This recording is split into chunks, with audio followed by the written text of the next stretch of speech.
আসসালামু আলাইকুম। Hi guys, আজকে আপনাদেরকে দেখাবো মোবাইল ফোন দিয়ে সেম ডিএসএলআর মতোই ছবি তুলবেন কিভাবে।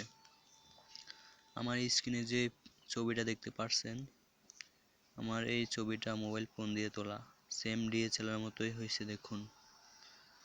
তো সেই ক্ষেত্রে আপনাকে ছোট্ট একটা কাজ করতে হবে।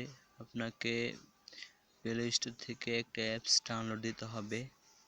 অ্যাপসটার নাম হচ্ছে যে, দাঁড়ান 1 মিনিট, অ্যাপসটা আপনাকে দেখাচ্ছি। এই যে অ্যাপসটার নাম হচ্ছে যে আপনার টেলিপোর্ট ব্লুয়ার। অনেক ভালো একটা অ্যাপস, সেম আপনার ডিএসএলআর মতোই ছবি তোলে। বা যদি ডিএসএলআর মতোই ছবি তুলতে চান তাহলে এই অ্যাপসটি প্লে স্টোর থেকে ডাউনলোড দিতে পারেন। একদম সেম ডিএসএলআর মতোই পিক তোলা হবে। আমার চ্যানেলটি নতুন, যদি ভিডিওটি আপনাদের ভালো লাগে থাকে তাহলে অবশ্যই সাবস্ক্রাইব করবেন।